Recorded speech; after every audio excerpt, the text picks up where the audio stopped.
글을 쓰는 일을 업으로 삼고 있다만 이렇게 익명으로 제 솔직한 이야기를 담아내는 건 또 처음이네요. 전 지금 평범한 마케팅 회사 직원으로 일하고 있으면서 동시에 작가로 활동 중입니다. 이름을 말하면 단박에 알 정도로 유명하진 않고요. 그렇지만 꾸준히 주기마다 작은 수필집을 내고 있긴 합니다. 회사를 다니면서 처음 작가로 하기로 마음을 먹었을 때 결심한 게 한 번에 유명세를 얻고 싶던 요행보다 제가 하고 싶은 일을 하면서 꾸준히 오랫동안 하기로 했거든요. 그 바람이 이루어진 건지 뭔지 단박에 유명세는 얻지 못하고 있네요. 몇 년간 꾸준히 하자는 것도 지금까지만 보면 이루어졌지만요. 저의 일상, 사념, 걱정거리 등을 담아낸 수필집은 아는 사람만 아는 아주 소소한 관심을 받고 있는데 그래도 그 안에서 조금씩 독자가 늘어나고 있어요. 제가 좋아서 하는 일이지만 타인이 좋아해주면 더 좋아지니까요. 그러다 보면 수필집 맨 앞에 적힌 메일을 통해 간간히 편지가 날아오기도 합니다. 제 수필이 갖가지 내용을 담은 만큼 메일의 내용도 제각각이에요. 감명받았다는 목적 없는 소감문도 있는 반면에 자신의 생각은 다르다는 반문도 있고요. 때로는 작가로 사는 게 얼마나 힘드냐는 지망생, 입시생들의 질문, 이렇게 책을 내면 밥 벌어 먹을 수 있냐는 직설적이고 다소 난감한 문의도 많습니다. 맨 처음엔 일일이 답장을 주는 게 예의라 생각해서 꼬박꼬박 메일링을 했지만 이제 연자가 좀 쌓여서 그런지 제가 답을 주고 싶은 내용에만 반응을 하게 됐고요. 그렇게 똑같은 일상을 보내고 있던 터에 평소 봤던 내용과는 사뭇 다른 느낌의 편지를 하나 받았습니다. 제 글의 팬이라는 건 특별하지 않았어요. 다만 자신이 얼마나 어려운 상황에서 이 글을 통해 치유를 받았는지 상세히 적혀 있었는데 그게 제 마음에 깊이 와닿았어요. 내용은 대충 이러했습니다. 본인은 항상 떠도는 삶이었고 어딘가에 정착하는 것을 두려워했다. 쉽게 실증내고 얽매이기 싫어하고 그럼에도 상처받지 않으려는 자신을 인정하는 게 너무나 어려웠다. 어릴 적 불안정했던 부모님의 영향이라고 생각해서 나약한 본인을 더욱 미워했지만 이제는 이런 모습이 그냥 자신인 것을 받아들여야 한다. 전부 작가님 덕분이다. 마치 제 글이 한 사람의 인생을 바꾼 것 같아서 감동을 받게 되더라고요. 그래서 저도 답장을 보내며 덕분에 글을 쓰는 삶을 한 번 더 자랑스러워할 수 있게 됐다고 감사하다고 전했습니다. 그렇게 우리는 여러 메일을 주고받으며 SNS 친구까지 되었죠. 그분은 저보다 4살 어린 여성이었습니다. SNS에는 그분 자체에 대한 내용은 별로 없었어요. 단지 맛집, 좋은 카페, 강아지, 종종 영화나 책 이런 관심사에 대한 것들로 가득 차 있었거든요. 그때만 해도 저는 그저 독자, 지인으로만 거리를 유지할 생각이었습니다. 그런데 SNS 친구까지 되자 그분이 저한테 개인적인 쪽지를 보내면서부터 점점 더 가까워지려 하는 것 같았습니다. 후엔 개인 번호를 묻더라고요. 사실 이젠 그게 작가와 독자의 관계를 넘어서 이성적인 호감에 대한 표현이라는 걸 저도 알게 됐습니다. 그렇지만 솔직히 저도 싫지는 않았어요. 이야기가 잘 통했거든요. 작가는 외로운 직업이란 말처럼 글을 쓰다 보니 친구들과의 만남도 점점 줄어가고 이 일을 모르는 사람들과는 점점 할 얘기가 없어지다 보니 후에는 마치 저 혼자 남은 것 같은 기분이 들더라고요. 원체 독립적이라 혼자 있는 것도 불편하진 않긴 했지만 그래도 내 이야기에 관심 갖고 들어줄 수 있는, 내 상황에 대해 공감해주고 이해해줄 수 있는 사람이 있으면 좋겠다는 생각을 종종 했거든요. 연인이 생기더라도 그런 정서적 교감이 되는 사람은 많지 않았고요. 하긴 우리는 모두 다른 사람이니 완전한 교감을 바라는 것 자체가 우스운 일일 수도 있죠. 그런데 그분과는 뭔가 통한다는 느낌을 받았어요. 제 바람처럼 제 상황을 이해해주고 공감해주는 듯한 느낌이었고, 그러다 보니 저도 편하게 저의 개인적인 이야기를 하게 되더라고요. 우리는 내면적으로 통하는 게 많을 것 같다는 확신이 들었습니다. 고독과 외로움을 잘 느끼는 성향, 그러므로 더욱더 혼자 있는 시간을 즐기려는 태도, 그런 것들이요. 우리는 어느새 SNS를 벗어나 문자를 하는 사이가 되었고, 그분은 적극적으로 나서며 저에게 만남을 제안했습니다. 처음 제안받았을 땐 사실 좀 망설여지긴 했어요. 이렇게 얼굴을 가리고 만나지 않을 거란 암묵적인 조건을 건 채 대화 나눴을 땐 좋았는데, 아무래도 직접 마주하면 할 수 있는 이야기거리가 없지 않을까란 걱정 때문에요. 그렇지만 다른 한편으로는 인간적인 호기심 때문에 궁금하기도 했고요. 그래서 그냥 일색 딱 한 번만 만나보자고, 이후에 다른 사람들이 만나자 해도 절대 만나지 않을 거란 바보 같은 합리화를 한 채 자리로 나갔습니다. 그리고 그 단 한 번의 다짐으로 인해 정말 제 일생이 바뀌어버렸죠. 직접 만나본 그분은 제 예상과는 조금 다른 사람이었습니다. 대화를 하며 떠올린 이미지는 사실 도회적이고 날카로운, 그렇지만 그런 바쁘고 정신없는 사회에 찌들어 있는 직장인 같은 느낌이었거든요. 그런데 실제로 만난 그분은 오히려 순박하고 화 한 번 안 날 것 같은 순한 인상이었습니다. 저도 사람인지라 이성적 기준으로 외향을 살폈는데, 제가 추구하는 인상과는 확실히 많이 다른 편이었죠. 하지만 이렇게 만나보니 지레 겁먹었던 것과 달리 이야기가 또 잘 통하는 겁니다. 카페에 머무는 그 긴 4시간 동안 웃음이 끊이지 않았어요. 제가 일을 얘기하면 일을 얘기할 줄 아는 사람이었죠. 함께 있는 게 즐겁고 행복하다는 생각이 드니 그때부터 이성적인 호감도가 엄청 올라가는 겁니다. 그래서 헤어질 땐 결국 제가 먼저 나서서 다음 약속을 제안하게 되었죠. 이렇게 매력있고 밝은 사람이 내 옆에 있다면 무의미한 하루를 보내진 않겠구나 싶은 어떤 확신이 들었습니다.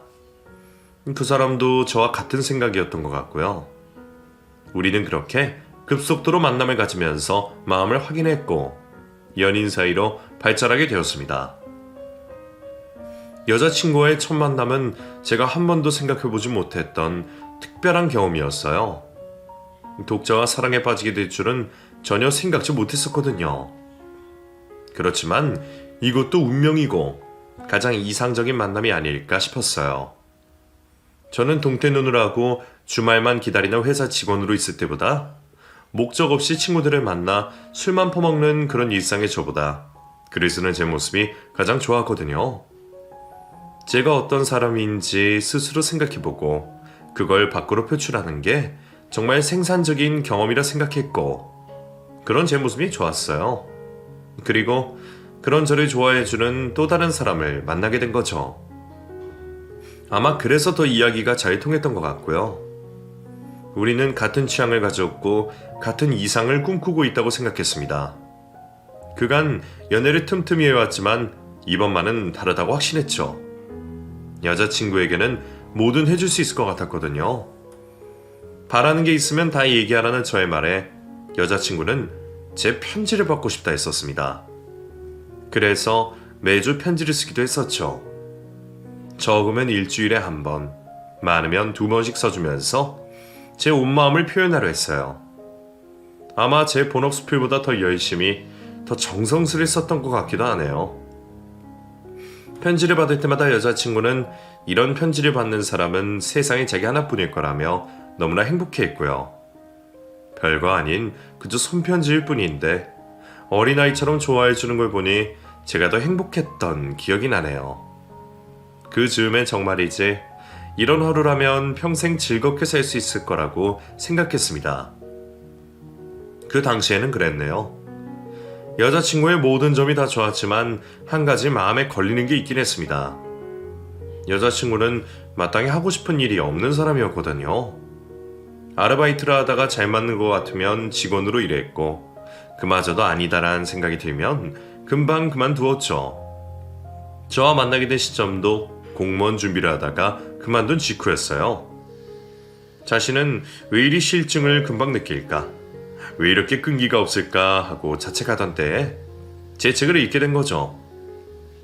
당시 여자친구는 20대 후반이었으니 그럴 수 있다고 이해하려 했습니다. 저도 20대 후반에는 제 진로에 대한 고민이 정말 많았던 때였거든요. 하지만 번듯한 직업이 없고 꿈이 없는 건 이해할 수 있지만 꿈을 찾으려는 노력을 하지 않는 건 이해하기 어렵더라고요. 없으면 말고의 문제가 아닌 것 같거든요. 전 자신이 앞으로 무엇을 하고 싶은지, 뭘 할 것인지 알아보려는 최소한의 노력 정도는 해야 하지 않나 라고 생각했는데 여자친구는 그런 면에서 저와 다른 성향을 가진 것 같았습니다. 나도 모르겠어. 뭔가를 해야 한다는 생각은 드는데 그게 실천으로 옮겨지지가 않아. 눈 뜨면 운동도 가야 하고 책도 읽고 싶고 저녁에 친구도 만나고 싶고 카페도 가고 싶고 그래. 나도 하루가 바쁘다고. 이렇게 살다 보면 그래도 뭔가 찾아지지 않겠어? 너무 걱정하지 마. 이렇게 말하면 그래도 경제적인 여건이 되는 것 같은데 또 그것도 아니거든요. 여자친구 말로는 잘 사는 집안도 아니고 부모님이 스스로 노후 준비하는 것도 빠듯하다 했고요. 그런데 여자친구는 왜 그렇게 느긋한지, 뭐가 보장되었기에 그렇게 느긋한 건지 이해하기가 좀 어려웠습니다. 그래도 그건 오직 저의 생각과 성향일 뿐, 여자친구에게 잔소리를 하거나 제 속도를 강요한 적은 없었습니다. 단지 여자친구 말대로 찾아지길 기다릴 뿐이었죠. 연애 초반, 여자친구와 함께 있는 시간은 제 삶 중 그 어느 때보다 낭만적이었기에 가능한 일이었어요. 하지만 함께하는 게 길어질수록 여느 연인처럼 저도 점점 현실을 직시하게 되었습니다. 우리의 만남이 점점 더 진지해질수록 함께하는 미래를 그려나가게 됐고, 그러다 보니 여자친구의 진로까지 깊이 생각하게 되더라고요.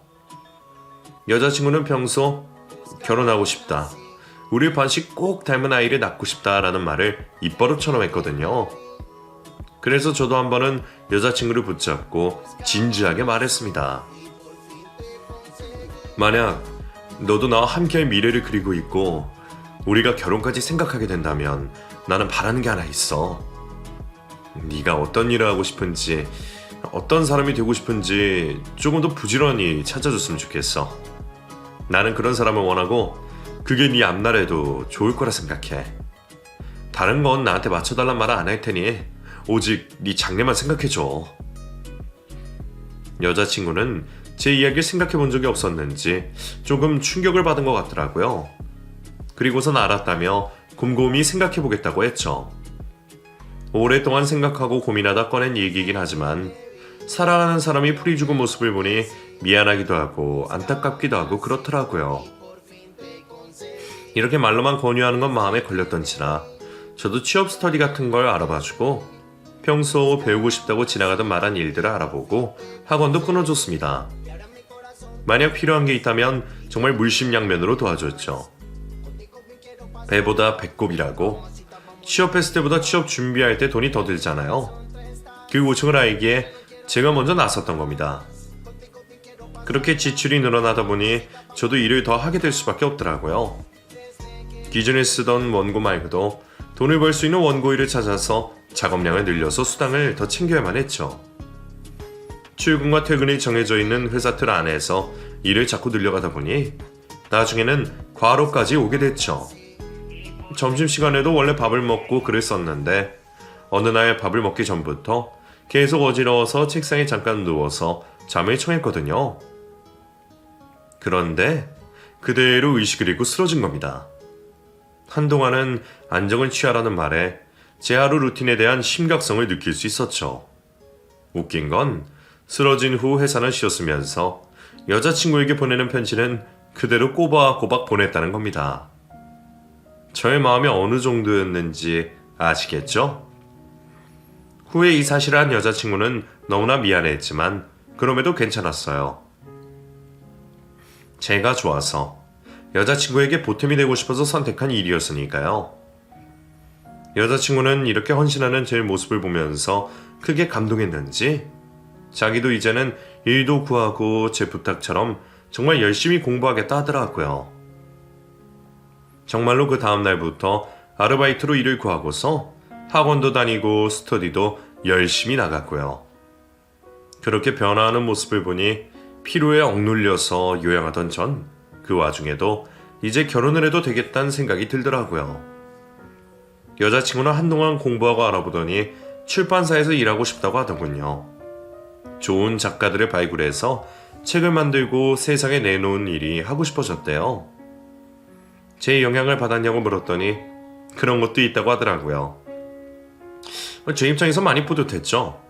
내가 사랑하는 사람의 미래에 내가 긍정적 영향을 주었다니. 그보다 뿌듯한 일이 또 있을까요? 그 뒤로 여자친구는 취업 준비에 들어섰고 작은 출판사에 취직했습니다. 합격 소식을 받았던 날 레스토랑에서 식사하며 여자친구가 제게 했던 말이 아직도 선명해요. 난 사실 많이 부족한 사람인데 오빠를 만나서 내가 많이 좋아졌어. 처음 오빠의 책을 읽었던 때도 그렇고 지금도 그렇고. 그래서 앞으로도 함께 하고 싶다는 생각이 든 것 같아. 오빠와 함께 있을 때의 내 모습이 좋으니까. 날 온전히 받아들이고 내가 누군지 찾게 해주니까. 제가 여자친구와 함께 있을 때 행복한 이유와 같다는 것이 정말 신기하고 좋았습니다. 우리는 같은 이유로 서로를 사랑하고 같은 이유로 함께하는 시간을 아끼는 거였으니까요. 그렇게 여자친구가 취직 후 저는 곧바로 프로포즈를 했습니다. 늘 결혼하고 싶다는 말을 했던 여자친구는 막상 프로포즈를 받으니 적잖이 놀란 것 같았어요. 잠시 망설이는 듯 했지만 이내에 받아주었죠. 그렇게 우리는 만난 지 1년 만에 결혼을 약속했고 부부가 되었습니다. 그때만 해도 전 우리는 다른 커플, 다른 부부들과는 다르다고 생각했어요. 서로를 존중할 줄 알고 그 누구보다 많이 이해하고 위해해 줄 수 있는 변하지 않는 사랑이라고 여겼습니다. 그게 흔히들 하는 착각인 줄도 모르고요. 연애와 결혼은 다르다고 함께 생활해보니 제가 여자친구에 대해 몰랐던 점이 많았던 걸 깨달았습니다. 제 생각보다 여자친구는 훨씬 더 자유롭고 구속받기 싫어하는 사람이었어요. 아니, 어쩌면 결혼 후부터 달라진 것 같기도 하네요. 부부라고 해서 꼭 함께 저녁을 먹어야 해? 주말에 나는 내 일하고 자기는 자기 일하면 돼. 서로에게 너무 매달리지 말자, 어? 아무리 부부라도 자주 보면 쉽게 질릴 수도 있어. 여유를 두는 게 장수 커플의 비결인 건 몰라? 함께 더 있고 싶어서 결혼을 한 거였어요. 전. 그 부분은 아내도 같다고 생각했거든요. 그런데 결혼 후부터 아내는 개인 생활을 주장하면서 오히려 연애 때보다 더 독립적으로 구분하길 요구했습니다. 처음엔 아내의 말에도 일리가 있다고 생각했어요. 아내의 성향이 워낙 자유롭기도 하고 30년을 다르게 살아온 두 사람인데 하루아침에 갑자기 같은 생활을 하면 싸울 수도 있으니까요.